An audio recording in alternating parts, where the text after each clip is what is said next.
Hello दोस्तों, ये एक क्वेश्चन है जो कि सीबीएसई 2026 में आया है। इसमें गिवन है, a conical cavity of maximum volume is curved out from a wooden solid hemisphere of radius 10 centimetre. ठीक है। Curve curve surface area of cavity is, तो बताओ इस मीन्स एक कोई हेमिस्फेरिकल वुड है, जैसे लकड़ी है, इसमें से है क्या एक वॉल्यूम ऐसे निकाला जा रहा है, और कैसा होना चाहिए वो कर्व शेप है कोन के शेप का। ठीक है ना। तो आप बताओ, जैसे कि ये निकाल, इसमें से ये कोन का जो शेप ऐसे फाइंड अप किया गया है अब बाहर ना, इसका हमें सरफेस एरिया फाइंड अप करना है। क्या फाइंड अप करना है? Curve surface area. तो कर्व सरफेस एरिया जब भी बोलते हैं तो ये वाला पार्ट होता है ना, ये वाला पार्ट। ठीक है। ये जो बाहर बाहर वाला पार्ट है, ठीक है, ये बाहर वाला पार्ट, इसको हम लोग बोलते हैं। तो इजी है, लेकिन यहाँ पे समझने वाली बात है, देखो रेडियस यही हो जाएगा। रेडियस जितना है उतना ही इसका क्या है, हाइट है। जितना ही रेडियस है उतना ही इसका क्या होगा, ये हाइट होगा। क्लियर है? जितना रेडियस होगा उतना ही हाइट होगा, क्योंकि देखो ये हेमिस्फीयर है। हेमिस्फीयर है एक्चुअली, जब गोले को हम ऐसे काटते हैं तो ये पूरा इसका क्या होता है, ये पूरा डायमीटर होता है, और जब बीच से इसको काट दिए तो हाइट इसकी तो यही हो गई ना, इसमें ये हाइट हो गई। ठीक है। और रेडियस तो ये है ही। ठीक है। तो इसमें समझना यही है कि रेडियस और हाइट दोनों सेम ही होगा। फिर इसके बाद इसका कर्व सरफेस एरिया निकाल लेना है। तो गिवन करते हैं। ठीक है। गिवन r इक्वल टू 10 है ना, and also r equal to h equal to 10। Clear है? अब हम डायरेक्टली कर लेते हैं इसको, ये तो समझ में आ गया। एक्चुअली एमसीक्यूज में ये था आपका।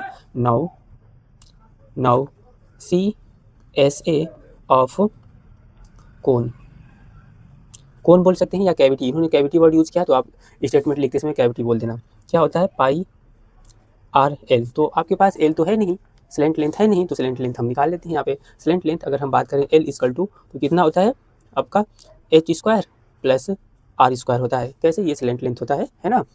अरे भाई, यहाँ पे 90 डिग्री होता है। अब पाइथागोरस थ्योरम यूज़ करके हम फाइंड अप कर सकते हैं यहाँ पे। ठीक है। ये भी 10 है ना, और ये भी 10 है। क्लियर? तो इसको अगर हम फाइनली फाइंड अप करेंगे तो देखो 10 का स्क्वायर प्लस 10 का स्क्वायर है ना, तो ये आपका कितना हो जाएगा, देखो 100 प्लस 100।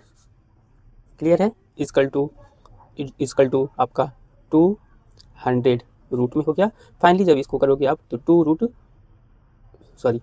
फाइनली जब इसका करेंगे तो क्या आ जाएगा आपका 10√2। कैसे? आप चेक करो, ये आपका देखो 20 यानी 100 हो गया। ये 100 10 का स्क्वायर रूट है ना। अब 10 बाहर हो गया, और आपका ये यहाँ पे 2 हो जाएगा। ठीक है ना। ये आपका 2 हो गया। क्लियर है? इजी है, इसमें कुछ टफ नहीं था। तो एल भी हमने फाइंड अप कर लिया है ना। अब यहाँ पे हम इसको सॉल्व कर लेंगे। ठीक है ना। ये 2 है, ठीक है ना। इसको पाई की वैल्यू इन्होंने बोला है हमें इतना ही रखना है ना, 3.14।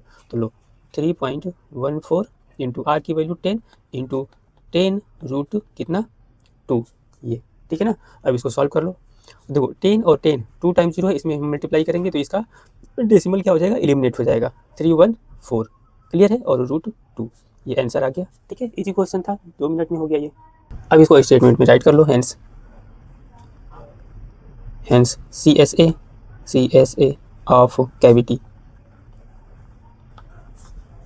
Equal to 314√2। और यूनिट भी आपको राइट कर लेना है, यूनिट नहीं बोलना है। देखो यूनिट जो भी होता है, यहाँ पे एरिया है सेंटीमीटर, ये था ना, तो cm स्क्वायर, यहाँ पे भी क्या cm स्क्वायर। ये आपका फाइनल आंसर हो गया। क्लियर है? ठीक है।